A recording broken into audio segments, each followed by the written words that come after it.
you're an Australian citizen. Our job as an Australian government is to protect you and to look after you when you're away from home. That's our job. That's what they should have done. But what did they do instead? Just like you said, they locked the borders. They said, hey, Mr. or Mrs. Australian citizen, too bad for you. You can't come home. I'm Topher Field, and today's guest is Senator Ralph Babet. We're talking Djokovic, we're talking deportations, we're talking about locking Australian citizens out of Australia during the pandemic. If you like this sort of content, remember to like, subscribe, and go to topherfield.net to join my email list so that I can keep in touch even if I'm deplatformed.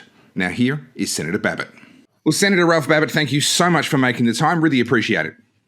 Thank you, Topher. I'm very excited to be on your show. You first came on my radar back in the dark days of the lockdown under, our glorious chairman Daniel Andrews, and I've been watching your show, Battleground Melbourne. I actually had the privilege of seeing it live.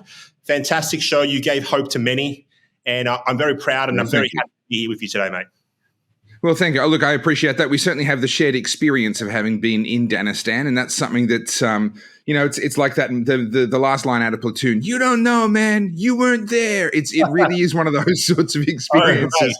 We were there. We lived through it. It was rough. But look, we're not here to talk about our battle scars. We're here to talk about an equally absurd situation that happened at the federal level. Now, Novak Djokovic is making headlines right now. He just absolutely crushed Alex de Minaur and the hearts of many Australians along with that just the other night at the Australian Open in 2023. In 2022, of course, he was banned from coming into the country.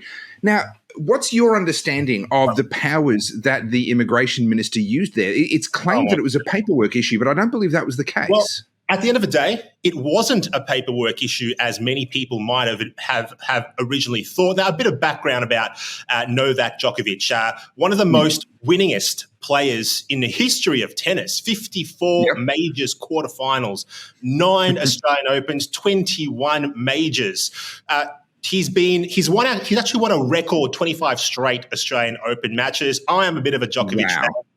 Full disclosure. Now, the immigration minister at the time, he actually decided, his name is Alex Hawke, Minister Hawke at the time in 2022 when Djokovic was ejected in sensational fashion out of Australia. He decided that the reason that he would eject Djokovic from the country was not for any paperwork issues or anything like that, but it was actually because Mr. Djokovic might incite or increase anti-vaccination sentiment, those are his words, or he might incite civil unrest. Those were the reasons that the immigration minister gave at the time for kicking Djokovic out of our country. A man who had already had COVID and recovered by the time that he got here to Australia. Now, he had already been approved to come here by Tennis Australia, by the Victorian government, because of his previous infection and having recovered.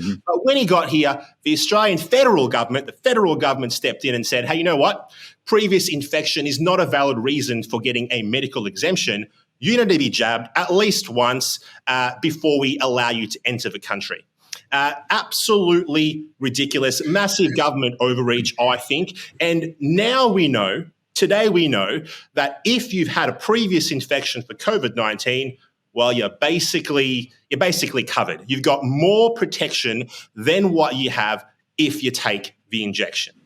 Yeah. Now, there's a lot of layers to this. It really sticks in my craw, this whole, he might incite the opposition, etc. I mean, I'm up on criminal charges of incitement. They're still ongoing with the Victorian government because I was encouraging people to exercise their human right to protest during the lockdowns, battlegroundmelbourne.com if you want more information about that. So this kind of idea that the government uses to say, we're going to punish you. In my case, we're going to charge you criminally. In Djokovic's case, we're going to kick you out of the country because you might encourage people to stand up and say the government is doing the wrong thing. That strikes me as deeply undemocratic, especially coming from the federal government. It's not only undemocratic, it's dangerous, it's authoritarian, and I think it has no place in a country like ours. The government was very, very heavy-handed the entire time throughout the 2020s, 2021, and even into 2022. And Even now, in some industries, people still can't work. So at the end of the day, what was it about?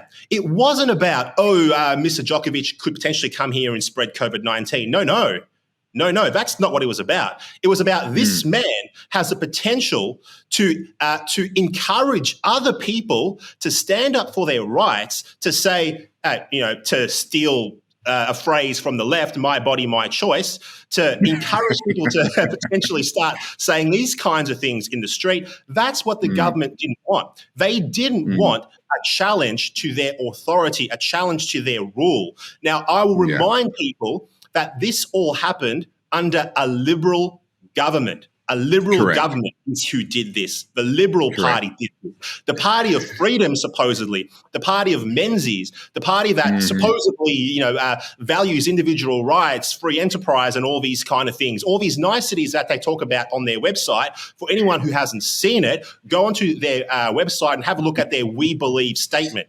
If you read that We Believe, I challenge everyone to press pause, go over and have a look right now. If you read that We Believe statement, the Liberal Party actually plays off as almost a party for the conservative libertarians in all of us. But really, in practice, that's not what they are, and that's not what they did to Djokovic, and that's not how they acted for years, and they still don't act that way today. So I think the days of the Liberal Party, the days of the Liberal Party, the days of all the major parties are actually coming to an end.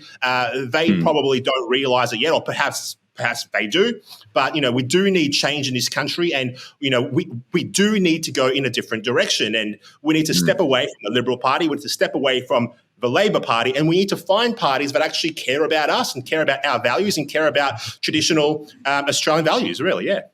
All right. Well, Senator, I want to press a little bit deeper into the issue of what the federal government did. As you rightly point out, a Liberal Party, supposedly freedom, small government, lower taxes, etc. This is what they espouse. It's not what they do, but that's what they espouse.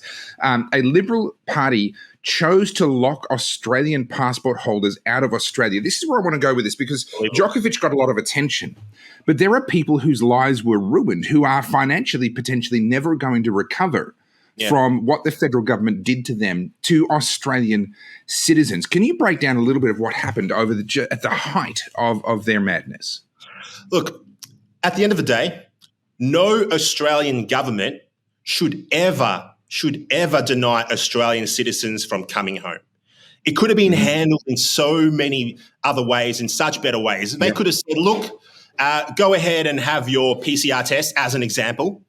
If you're clear, come home. Or if you're not clear, if you need help, come home anyway. We'll put you somewhere in quarantine until we figure it out. But we're not going to keep you out of the country. You're an Australian citizen. Our job as an Australian government is to protect you and to look after you when you're away from home. That's our job. That's what they should have done. But what did they do instead? Just like you said, they locked the borders. They said, hey, Mr. or Mrs. Australian citizen, too bad for you. You can't come home. We don't care if you can't afford it. We don't care if you're running out of money, for example. We don't care if you've got to stay in a hotel. We don't care if you've got to live on the street, wherever you might be. Too bad for you.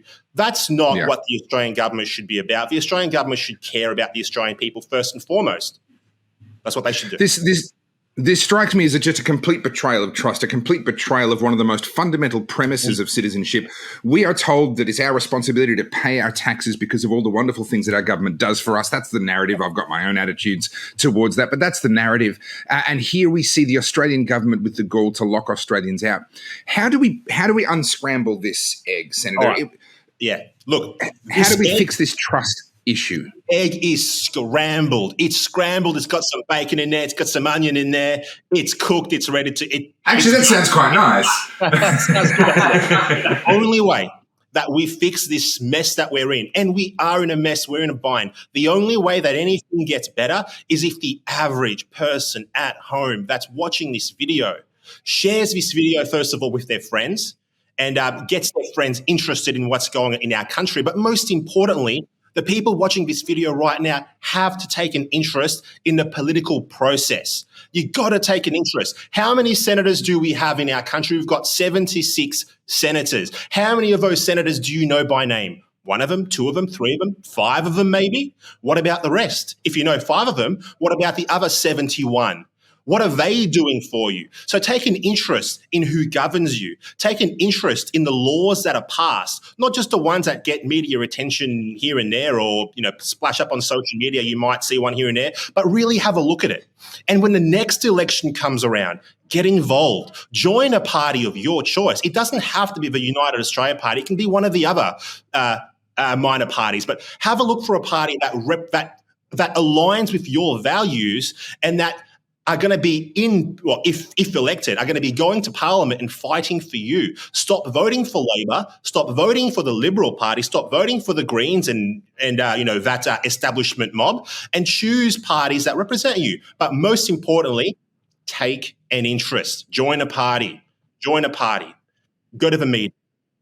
Unfortunately, that is all we have time for this time, but I do look forward to having you on again. And I didn't say this at the outset. I should have. Congratulations so much on your win. We actually haven't had an interview since you became a senator for Victoria. I'm very, very pleased to see you in that seat, and I look forward to what you have in store for us in coming years.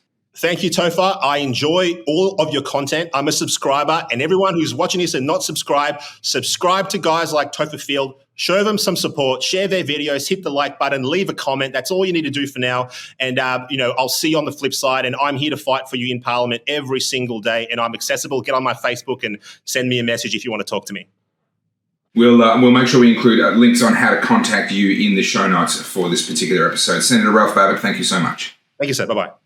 Thank you so much for watching. I'm Topher Field, and I wouldn't be able to do this without the help of my incredible supporters. So go to topherfield.net, scroll down a little bit, and you'll see there's a couple of different ways you can support me and help me to do more of this sort of work. You can buy some merchandise, you can give a one-off donation by buying me a coffee through PayPal, or you can jump onto my Subscribestar and become an ongoing supporter. All of those links are available at topherfield.net. And don't forget to like, subscribe, leave a comment, and make sure you join my email list as well so that I can still keep in touch with you even when I do inevitably get cancelled.